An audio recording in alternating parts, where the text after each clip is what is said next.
नमस्कार मित्रों, बहुत बहुत स्वागत है आप सभी का आपके अपने यूट्यूब चैनल आरजीएस में। और हमेशा की तरह आज भी हाजिर हैं डेली करंट अफेयर के प्रोग्राम को लेकर के। तो आप सभी को पता ही होगा कि इस डेली करंट अफेयर के माध्यम से जो समसामयिक घटनाएं होती हैं उन्हें आप तक पहुंचाया जाता है, जो आपकी परीक्षा की दृष्टि से बहुत ही महत्वपूर्ण हो सकती हैं। और इसमें स्टैटिक पार्ट्स को भी जोड़ा जाता है ताकि जब आप एग्ज़ाम हॉल में बैठें तो ज़्यादा से ज़्यादा प्रश्नों को सही कर सकें। इसके लिए ज़रूरी हो जाता है कि आप जो है इस चैनल को सब्सक्राइब कर लें और अन्य लोगों तक भी शेयर कर दें। चलिए हम लोग बढ़ते हैं, सेशन की शुरुआत करते हैं। पहला प्रश्न आपके लिए, रेलवे सुरक्षा बल यानी आरपीएफ के बारे में निम्नलिखित में से कौन सा कथन सही है? तो ऑप्शन ए कह रहा है यह केवल ट्रेनों की गति सुनिश्चित करता है, यह भारतीय रेलवे की संपत्ति की सुरक्षा में कार्य करता है, यह केवल उच्च अधिकारियों की सुरक्षा करता है, यह रेलवे के वित्तीय मामलों को संभालता है। तो यहाँ पर क्या है, रेलवे सुरक्षा बल, नाम से ही आपको पता चल रहा होगा कि यह भारतीय रेलवे की संपत्ति की सुरक्षा में कार्य करता है। ऑप्शन बी हमारा सही हो जाएगा। अभी ये प्रश्न क्यों चर्चा में है? तो अभी हुआ क्या है कि रेलवे सुरक्षा बल यानी आरपीएफ की पहली महिला महानिदेशक जो है नियुक्त की गई हैं। ठीक है, तो चलिए हम लोग व्याख्या को देखें। सोनाली मिश्रा हैं, केंद्रीय कैबिनेट ने उनके नाम की संस्तुति की है। तो चलिए हम लोग व्याख्या को देखते हैं। तो रेलवे सुरक्षा बल आरपीएफ की पहली महिला निदेशक नियुक्त की गई हैं, ये सोनाली मिश्रा जी हैं। ठीक है, चलिए हम लोग आगे बढ़ें। तो अभी हाल ही में रेलवे सुरक्षा बल यानी आरपीएफ में पहली बार किसी महिला को महानिदेशक यानी डायरेक्टरेट जनरल के पद पर नियुक्त किया गया है। बता दें कि सीनियर आईपीएस अधिकारी सोनाली मिश्रा को केंद्रीय कैबिनेट की नियुक्ति समिति ने इस पद के लिए मंजूरी दी है। सोनाली मिश्रा 31 अक्टूबर 2026 तक इस पद पर रहेंगी और यह नियुक्ति भारतीय रेलवे के लिए ऐतिहासिक मानी जा रही है। क्यों? क्योंकि ये पहली बार ऐसा हुआ है कि किसी महिला को निदेशक के रूप में, महानिदेशक के रूप में नियुक्त किया गया है। मुख्य बिंदु की बात करें तो इससे पहले इस पद पर केवल पुरुष अधिकारी ही नियुक्त किए गए थे। उनकी नियुक्ति से महिला सशक्तिकरण और सुरक्षा बलों में लैंगिक समानता को बढ़ावा मिलेगा। सोनाली मिश्रा के पास सीमा सुरक्षा, खुफिया संचालन और संवेदनशील क्षेत्रों में काम करने का लंबा अनुभव है। सोनाली मिश्रा की नियुक्ति क्यों महत्वपूर्ण है? तो सोनाली मिश्रा 1993 बैच की मध्य प्रदेश कैडर की आईपीएस अधिकारी हैं। वे कश्मीर घाटी में बीएसएफ की आईजी, पंजाब सीमा पर बीएसएफ की पहली महिला कमांडर और बीएसएफ की खुफिया शाखा की प्रमुख रह चुकी हैं। उन्होंने संयुक्त राष्ट्र के लिए कोसोवो में सिविल पुलिस दल की कमान भी संभाली थी। आरपीएफ के बारे में बात करें तो इसकी स्थापना 20 सितंबर 1985 को हुई थी और आज से लगभग 20 साल पहले, माफ़ कीजिएगा, 40 साल पहले। ठीक है, इसे रेलवे संपत्ति की रक्षा करने, दोषियों को गिरफ्तार करने, पूछताछ करने और उससे संबंधित पुलिस को सौंपने का अधिकार दिया गया है। इसमें लगभग 65,000 से अधिक सक्रिय कर्मी कार्यरत हैं। महिला यात्रियों की सुरक्षा के लिए इसके द्वारा मेरी सहेली जैसी योजनाएं चलाई जा रही हैं। तो अगर परीक्षा में आ जाए कि मेरी सहेली योजना किससे संबंधित है, तो रेलवे में आरपीएफ में महिलाओं की सुरक्षा के लिए। चलिए अगले प्रश्न को देखें। तो निम्नलिखित कथन पर विचार कीजिए, कथनों होगा, ठीक है, कथनों पर विचार कीजिए एवं सही विकल्प का चयन कीजिए। पहला स्टेटमेंट कह रहा है भारत के संविधान के अनुच्छेद 19 के तहत लिखित और मौखिक रूप से अपना मत प्रकट करने हेतु अभिव्यक्ति की स्वतंत्रता के अधिकार का प्रावधान किया गया है। तो जब हम भारतीय संविधान पढ़ते हैं, ठीक है, तो वहाँ पर भाग 3 के अंतर्गत जो है ये भारतीय संविधान का अनुच्छेद 19 आता है, मूल अधिकार जिसे हम लोग बोलते हैं। और इसके तहत जो है लिखित रूप में, यानी कुछ हम लिखते हैं या कोई पेंटिंग बनाते हैं, कोई उपन्यास लिखते हैं, ठीक है, या मौखिक रूप से हम जो बोल रहे हैं या आप जब किसी के सामने अपना वक्तव्य रखते हैं तो वो मौखिक रूप कहलाता है। तो उस रूप में भी अपना मत प्रकट करने हेतु अभिव्यक्ति की स्वतंत्रता के अधिकार का प्रावधान किया गया है। अभिव्यक्ति के स्वतंत्रता के अंतर्गत युक्ति युक्त निबंधन अध्यारोपित किया जा सकता है। दूसरा स्टेटमेंट, तो हमें क्या चूज करना है, सही विकल्प का चयन करना है। तो ऑप्शन ए कह रहा है केवल एक, ऑप्शन बी कह रहा है एक और दो दोनों, ऑप्शन सी केवल दो, ऑप्शन डी ना ही एक और ना ही दो। तो इस संदर्भ में दोनों ऑप्शन सही हैं और राइट आंसर हमारा बी हो जाएगा। और अभी ये क्यों चर्चा में है, तो अभी सुप्रीम कोर्ट ने सोशल मीडिया पर घृणा कम करने के लिए, जो आपसी विद्वेष फैल रहा है उसे कम करने के लिए, नागरिकों के बीच भाईचारे को बढ़ावा देने के लिए अभिव्यक्ति की स्वतंत्रता पर कुछ टिप्पणी की है, इसीलिए यह चर्चा में है। तो सुप्रीम कोर्ट ने सोशल मीडिया पर घृणा कम करने के लिए नागरिकों के बीच भाईचारे पर जोर दिया है। सुप्रीम कोर्ट ने विशेषकर सोशल मीडिया पर अभिव्यक्ति की स्वतंत्रता का प्रयोग करने के दौरान नागरिकों से आत्मसंयम और नियंत्रण बरतने पर जोर दिया है। अब ऐसा क्यों हुआ है, तो बहुत सारे ऐसे सोशल मीडिया अकाउंट्स हैं जिस पर अभद्र रूप में भाषा का प्रयोग किया जाता है और जिस कारण सुप्रीम कोर्ट को संज्ञान लेना पड़ा है। कुछ समय पहले आप लोगों को पता होगा कि जो भारत में एक ऐप था टिकटॉक करके, तो वहाँ पर लोग किस तरीके से अपना प्रदर्शन कर रहे थे, उसको देखते हुए भारत सरकार ने उसे बैन किया था। तो वहाँ पर भी अभद्रता का मामला ज़्यादातर उभर के सामने आ रहा था। तो इस संबंध में सुप्रीम कोर्ट की टिप्पणी प्रमुख मायने रखती है। अपनी राय रखना एक अलग बात है। सुप्रीम कोर्ट का कहना है कि हम जो भी अपनी राय रख रहे हैं उसको राय रखना अलग बात है, लेकिन उसे किसी खास तरीके से कहना अभिव्यक्ति की स्वतंत्रता का दुरुपयोग है। इससे आवश्यक मुकदमेबाजी और कानून प्रवर्तन पर बोझ बढ़ता है। नागरिकों के सोशल मीडिया का उपयोग करते समय स्वयं पर नियंत्रण रखना चाहिए, लेकिन स्वयं पर नियंत्रण न रख पाने की स्थिति में राज्य को ऐसी दुर्भावना वाली प्रवृत्तियों को रोकने के लिए हस्तक्षेप करना पड़ सकता है। यानी स्टेट जो है इसमें हस्तक्षेप कर सकती है। भारतीय संविधान का अनुच्छेद 19 वाक एवं अभिव्यक्ति की स्वतंत्रता की गारंटी देता है। इसे राज्य के खिलाफ यानी वर्टिकल एप्लीकेशन तथा अन्य नागरिकों के खिलाफ हॉरिजॉन्टल एप्लीकेशन भी लागू किया जा सकता है। ठीक है। कौशल किशोर केस एक मामला आया था 2023 में। इसमें सुप्रीम कोर्ट द्वारा मौलिक अधिकारों के हॉरिजॉन्टल एप्लीकेशन को मान्यता दी गई थी। अभिव्यक्ति की स्वतंत्रता पर सोशल मीडिया का प्रभाव क्या रहा है, तो इसके कुछ सकारात्मक प्रभाव भी रहते हैं। किसी भी पहलू के सकारात्मक प्रभाव भी रहते हैं और नकारात्मक प्रभाव भी रहते हैं। तो सकारात्मक प्रभाव में क्या प्रभाव रहा है, तो अपनी बात को रखना। यह हाशिए पर रहने वाले और कम प्रतिनिधित्व वाले समुदायों को अपनी बात कहने हेतु एक मंच प्रदान करता है।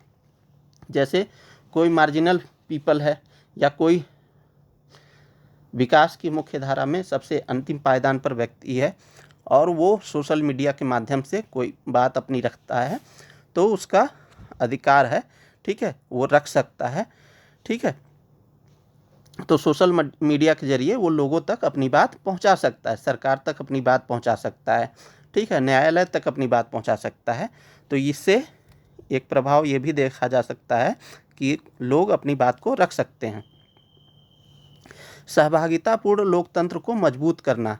यह नागरिकों को राजनीतिक और सामाजिक विमर्श में भाग लेने की सुविधा प्रदान करता है। यानी जब हम कोई पोस्ट देखते हैं तो उस पर लोग अपनी राय देते हैं, तो क्या है, वहाँ पर सहभागी हो रहे हैं, ठीक है, और अपना एक जो है मार्गदर्शन चूज करते हैं कि हाँ हमें इस ओर कन्वर्ट होना है, देश को इस ओर ले जाना है। ठीक है। तीसरा जो प्रभाव है सकारात्मक रूप में, जवाबदेही और पारदर्शिता सुनिश्चित होती है।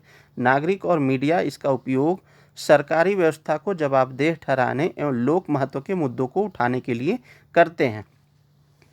देखे होंगे कि अभी जो है कुछ समय पहले मीटू कैंपेन चला था, तो हैशटैग मीटू ये क्या था, जवाबदेही तय हो रही थी, पारदर्शिता लाया जा रहा था।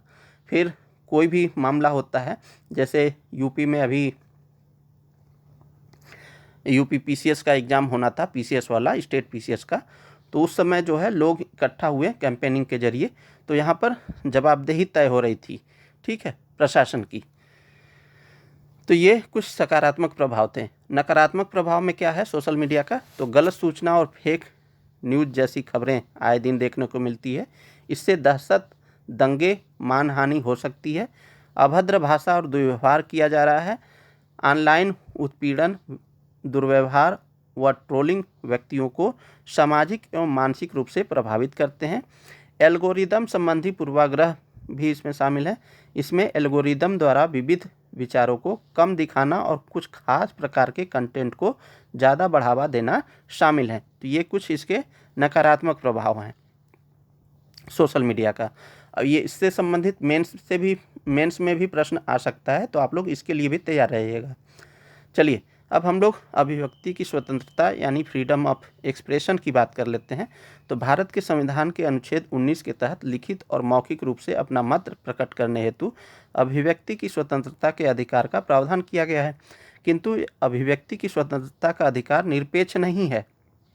इस पर युक्तियुक्त निर्बंधन लगाया जा सकता है, यानी निर्बंधन है। भारत की एकता के संदर्भ में, अखंडता, संप्रभुता पर खतरे की स्थिति में, वैदेशिक संबंधों पर प्रतिकूल प्रभाव की स्थिति में, न्यायालय की अवमानना की स्थिति में इस अधिकार को बाधित किया जा सकता है। तो किन किन आधारों पर?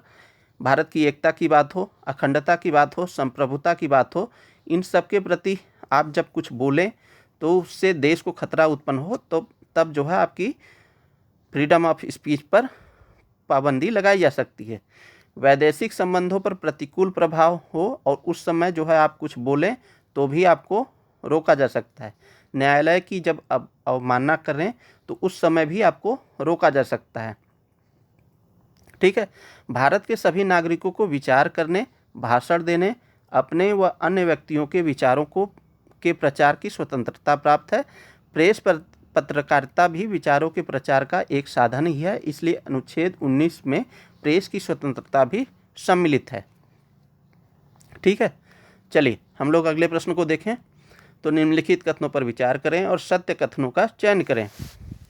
तो पहला स्टेटमेंट है, हाल ही में वित्त मंत्री ने भारत में ग्लोबल कैपेबिलिटी सेंटर्स की स्थापना दर बढ़ाने की आवश्यकता पर बल दिया है, पहला स्टेटमेंट। दूसरा स्टेटमेंट कह रहा है ये वैश्विक कंपनियों द्वारा बनाए गए विदेशी केंद्र होते हैं, यानी किसके बारे में बात कर रहा है? GCCs के बारे में, यानी ग्लोबल कैपेबिलिटी सेंटर्स के बारे में, ठीक है। तो यह जो है वैश्विक कंपनियों द्वारा बनाए गए विदेशी केंद्र होते हैं जो अपनी मूल कंपनी को विविध प्रकार की सेवाएं प्रदान करते हैं। भारत में 1800 से अधिक GCCs हैं जो दुनिया भर के कुल GCCs का यानी ग्लोबल कैपेबिलिटी सेंटर्स का लगभग 50% है। चौथा स्टेटमेंट है, वर्ष 2024 में भारत में हर सप्ताह औसतन एक नया GCC स्थापित हुआ था। तो इस संदर्भ में हमें सत्य कथन चूज करना है, तो यहाँ पर चारों स्टेटमेंट सही हैं और ऑप्शन डी हमारा सत्य कथन चूज करना है। तो यहाँ पर ऑप्शन में गड़बड़ है मित्रों, तो यहाँ पर असत्य कर दीजिएगा, असत्य कथन को चूज करें। तो यहाँ पर चारों स्टेटमेंट सही हैं, तो असत्य क्या होगा? एक भी नहीं, यानी ऑप्शन डी हो जाएगा। चलिए हम लोग व्याख्या को देखें। तो अभी हाल ही में वित्त मंत्री जी ने भारत में ग्लोबल कैपेबिलिटी सेंटर्स की स्थापना दर बढ़ाने की आवश्यकता पर बल दिया है।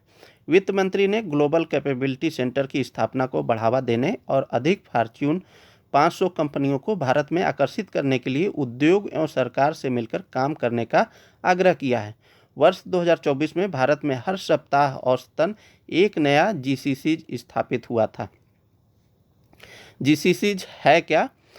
तो GCC को ग्लोबल इन हाउस सेंटर या कैप्टिव भी कहा जाता है। वे वैश्विक कंपनियों द्वारा बनाए गए विदेशी केंद्र होते हैं जो अपनी मूल कंपनी को विविध प्रकार की सेवाएं प्रदान करते हैं। जैसे कोई विदेश की कंपनी है ए और भारत में आकर के उसने कंपनी खोला बी और इसका एक ऑफिस बना दिया, ठीक है। और ये ऑफिस जो है इस बी कंपनी को, यानी भारत में जो बी नामक कंपनी है, इसे विविध प्रकार की सेवाएं देता है। इसी को ग्लोबल कैपेबिलिटी सेंटर्स बोलते हैं, ठीक है। तो ये वे कंपनियां वैश्विक कंपनियों द्वारा बनाए गए विदेशी केंद्र होते हैं जो अपनी मूल कंपनी को विविध प्रकार की सेवाएं प्रदान करते हैं, जैसे आईटी सेवाएं, अनुसंधान और विकास यानी रिसर्च एंड डेवलपमेंट सेवाएं, ग्राहक सहायता इत्यादि। ये केंद्र इन कंपनियों के आंतरिक ढांचे का हिस्सा होते हैं। भारत में जीसीसी वृद्धि के लिए जिम्मेदार कारक कौन कौन से हैं? तो कम लागत में सेवाएं मिलना, यानी यहाँ पर बहुत से ऐसी इंफ्रास्ट्रक्चर हैं जो कम पैसे में ही उसको सेवाएं दे दी जाती हैं। डिजिटल और नीतिगत तैयारी यानी स्मार्ट सिटीज़, डिजिटल इंडिया जैसे कार्यक्रम चलाए गए हैं जिसके माध्यम से ये जीसीसी की वृद्धि हुई है भारत में। कुशल और सस्ता कार्यबल, ठीक है, और साथ ही साथ अंग्रेजी जानने वाले युवा भी हैं यहाँ पर। तो भारत में जो कार्यबल है उन्हें पेमेंट कम देना पड़ता है, ये उसी कार्य के लिए विदेशों में ज़्यादा पेमेंट देना पड़ता है, इसलिए ज़्यादातर कंपनियां यहीं पर स्थापित होती हैं और अपना सर्विस सेंटर खोलती हैं। और जो टेलीकॉलर होते हैं ना, जो ग्राहक सेवा केंद्र, वो भी भारत में ज़्यादातर खुलते हैं, ठीक है। साथ ही साथ वृद्धि के लिए जिम्मेदार कारक कौन सा है? तो बड़ा उपभोक्ता बाजार भी यहाँ का एक प्रमुख कारण है। भारत में जीसीसी के विकास में चुनौतियां भी हैं, जैसे टीयर 2 और टीयर 3 शहरों में कुशल कार्यबल की सीमित उपलब्धता है, अवसंरचना की कमी है, जैसे भौतिक और डिजिटल कनेक्टिविटी, जटिल विनियामक संरचनाएं हैं और साइबर सुरक्षा खतरे हैं। तो ये कुछ प्रमुख चुनौतियां हैं। आवश्यक रणनीति हस्तक्षेप की बात करें तो नई तकनीकों को अपनाना, जैसे एआई, ऑटोमेशन, क्लाउड कंप्यूटिंग आदि, भू राजनीतिक जटिलताओं से निपटना, जटिल भू राजनीतिक परिदृश्यों और परिणामी विनियामक अनिश्चितता से निपटने के लिए अति सक्रिय गवर्नेंस मॉडल अपनाना चाहिए। कार्यबल रणनीतियों को पुनर्परिभाषित करना चाहिए। इसमें प्रतिभा का कौशल विकास करना, नए कौशल सिखाना और हाइब्रिड वर्क मॉडल अपनाना आदि शामिल हैं। संधारिता अपनाने चाहिए यानी सस्टेनेबल। तो जीसीसी को पर्यावरणीय, सामाजिक और गवर्नेंस लक्ष्यों के अनुरूप बनाना जाना चाहिए। भारत में जीसीसी की वर्तमान स्थिति की बात करें तो वैश्विक उपस्थिति भारत में बनी हुई है। भारत में 1800 से अधिक जीसीसीज हैं जो दुनिया भर के कुल जीसीसीज का लगभग 50% है। आर्थिक योगदान की बात करें तो जीसीसीज का प्रत्यक्ष सकल मूल्यवर्धन यानी जीबीए $68 बिलियन है। 2030 तक इसके 150 से 200 बिलियन डॉलर तक बढ़ने की संभावना है। रोजगार के आंकड़ों की बात करें तो वर्तमान में लगभग 2.16 मिलियन लोगों को रोजगार मिला हुआ है।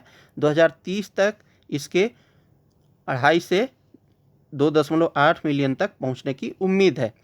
समृद्धि दर की बात करें तो पिछले 5 वर्षों में भारत में जीसीसी सेक्टर हर साल औसतन 11% की दर से बढ़ा है। भारत की कुल जीडीपी में जीसीसी सेक्टर का योगदान 1.6% है। तो ये देख रहे हैं कि किस तरीके से वर्तमान स्थिति बनी हुई है, यानी पूरे विश्व में 50% जीसीसी अकेले भारत में है और इसका आर्थिक योगदान भी है जो अभी 68 बिलियन का है, वो 150 से 200 बिलियन डॉलर तक पहुंचने का अनुमान है। वहीं रोजगार की बात करें तो 2.16 मिलियन लोग इससे रोजगार प्राप्त करते हैं और समृद्धि दर की बात करें तो इसमें औसतन 11% की दर से बढ़ा है। चलिए अगले प्रश्न को देखें तो PMKVY प्रधानमंत्री कौशल विकास योजना, ठीक है, फुल फॉर्म है इसका PMKVY का, के संदर्भ में निम्नलिखित कथनों पर विचार करें एवं सत्य कथन का चयन करें। तो पहला स्टेटमेंट है, वर्तमान में यह योजना अपने चौथे चरण यानी PMKVY 4.0 में है।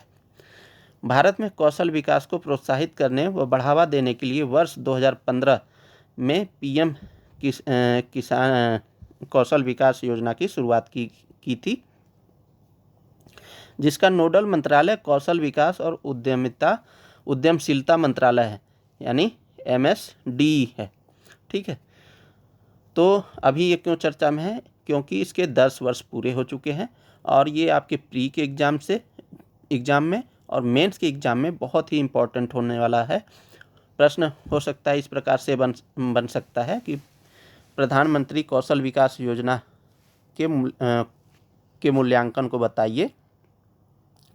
ठीक है, और ये भारत के आर्थिक विकास में किस प्रकार सहायक है। ठीक है, तो आप प्रश्न को लिख सकते हैं। तो जो युवा होते हैं ना, युवा या देश की जो जनसंख्या होती है, ठीक है,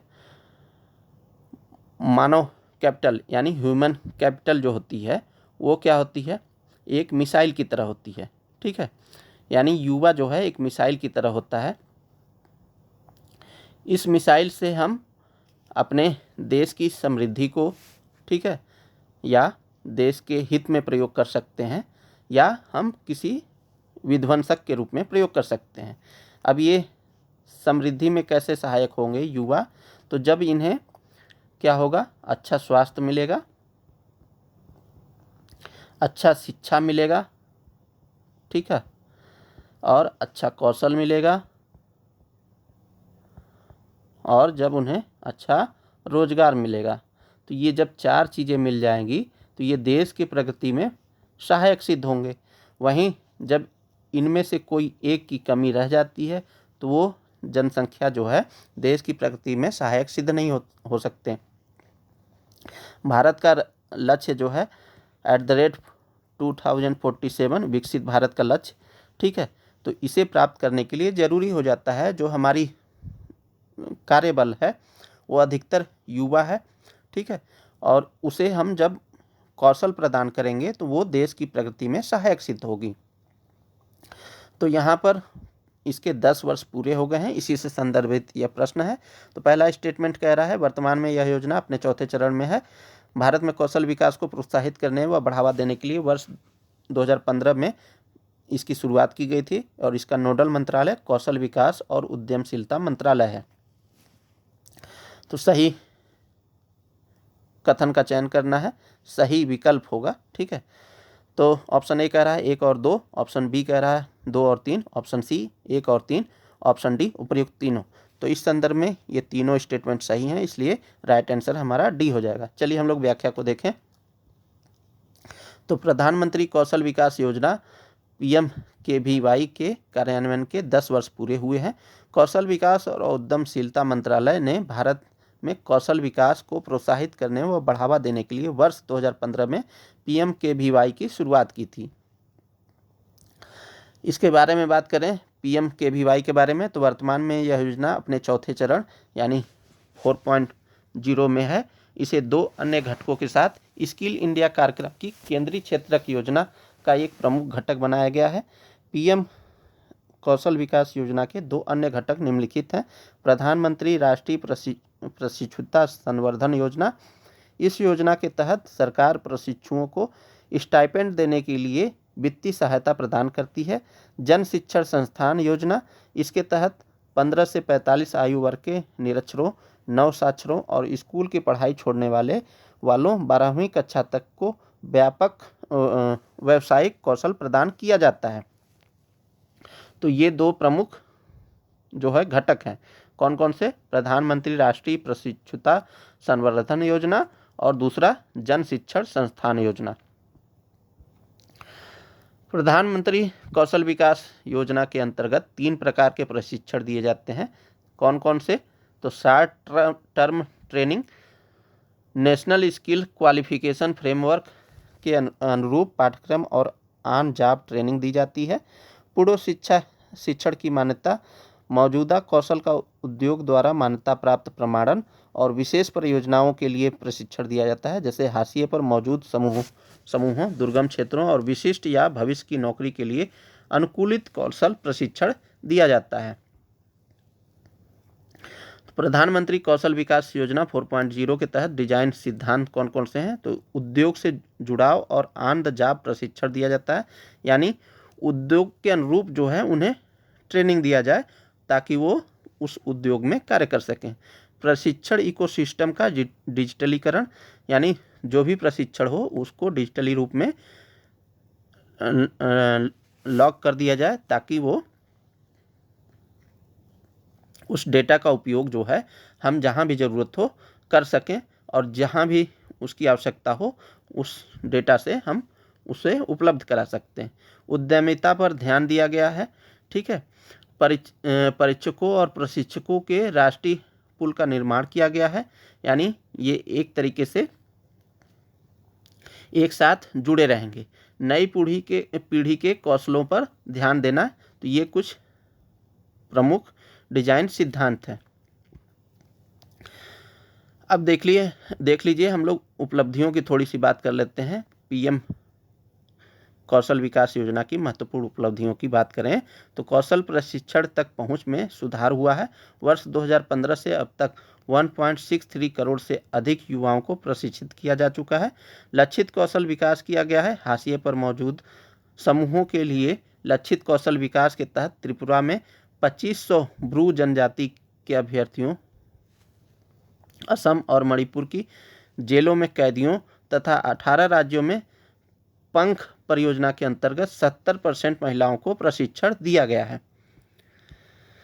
सामाजिक समानता और समावेशन हुआ है। 45% महिला भागीदारी और अनुसूचित जाति, अनुसूचित जनजाति तथा अन्य पिछड़ा वर्ग का उल्लेखनीय समावेशन किया गया है। भविष्य के लिए तैयार कार्यबल तैयार किया गया है। तो artificial intelligence, internet of things, robotics, 5G तकनीक, साइबर सुरक्षा, ड्रोन, ग्रीन हाइड्रोजन जैसी उभरती प्रौद्योगिकियों को शामिल किया गया है।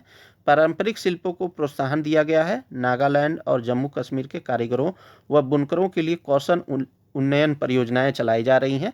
तो ये कुछ प्रमुख उपलब्धियां हैं। चलिए हम लोग अगले प्रश्न को देखें।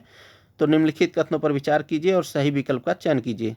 पहला स्टेटमेंट है, अमेरिका ने हाल ही में भारत पर 26% रेसिप्रोकल टैरिफ लगाया है।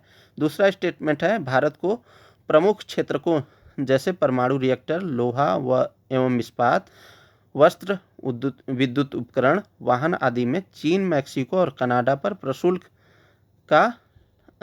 प्रशुल्क संबंधी बढ़त मिल सकती है। ठीक है, तो यहाँ पर सही विकल्प का चयन करना है। ऑप्शन ए कह रहा केवल एक, ऑप्शन 2, ऑप्शन बी कह रहा केवल एक, ऑप्शन सी ना ही एक और ना ही दो, ऑप्शन डी 1 और 2 दोनों। तो ये दोनों स्टेटमेंट सही हैं और राइट आंसर हमारा डी हो जाएगा। और अभी ये क्यों चर्चा में है? डोनाल्ड ट्रंप को बने हुए तो फरवरी में बने हुए थे, 4-5 महीने हो गए। ठीक है, तो अभी क्यों चर्चा में है? तो अभी नीति आयोग की एक रिपोर्ट आई है और उसमें अमेरिकी प्रशुल्क के प्रभाव का विश्लेषण किया गया है, इसीलिए चर्चा में है। चलिए हम लोग देखते हैं। तो नीति आयोग की एक रिपोर्ट में भारत के व्यापार पर अमेरिकी प्रशुल्क यानी टैरिफ के प्रभाव का विश्लेषण किया गया है। यह रिपोर्ट भारत पर अमेरिकी प्रशुल्क के प्रभाव का व्यापक विश्लेषण प्रस्तुत करती है, साथ ही भारत की निर्यात प्रतिस्पर्धात्मकता बढ़ाने के लिए सुझाव भी देती है। भारत में वर्तमान अमेरिकी प्रशुल्क व्यवस्था का प्रभाव क्या है? तो बाजार हिस्सेदारी में वृद्धि की बात करता है। तो भारत उन उत्पादों और सेवाओं के निर्यात में अपनी हिस्सेदारी बढ़ाने की अच्छी स्थिति में है जिनका वह वर्तमान में अमेरिका को निर्यात करता है, तथा यह वृद्धि उसके कुल निर्यात मूल्य के 61% के बराबर होगी। प्रतिस्पर्धात्मक लाभ मिला है। भारत को प्रमुख क्षेत्र को जैसे परमाणु रिएक्टर, लोहा एवं इस्पात, वस्त्र, विद्युत उपकरण, वाहन आदि में चीन, मैक्सिको और कनाडा पर प्रशुल्क संबंधी बढ़त मिलेगी। हानि की बात करें तो औसत प्रशुल्क नुकसान केवल 1% है, जहां भारत को कुछ अधिक प्रशुल्क का सामना करना पड़ेगा। अवसर की बात करें तो उच्च मूल्य वाले क्षेत्र को जैसे इलेक्ट्रॉनिक्स, परमाणु रिएक्टर आदि और श्रम प्रधान वस्तुओं जैसे परिधान और वस्त्र में कुछ अवसर दिख रहे हैं भारत को। अपनाए जाने वाले नीतिगत उपाय क्या है? तो पढ़ यानी मर्केंडाइज व्यापार को बढ़ावा देने के लिए निर्यात प्रतिस्पर्धा बढ़ाना है। श्रम प्रधान क्षेत्रों को उत्पादन से संबंध प्रोत्साहन यानी पीएलआई योजना में शामिल करना। क्रॉस सब्सिडी घटाकर विद्युत प्रशुल्क को तार्किक बनाना आदि। व्यवसाय करने में सुगमता और बाजार तक पहुंच यानी अधिकृत आर्थिक परिचालन कार्यक्रम को बेहतर बनाना। निर्यात संवर्धन मिशन के तहत लक्षित योजनाएं शुरू करना आदि। ये कुछ नीतियां हैं।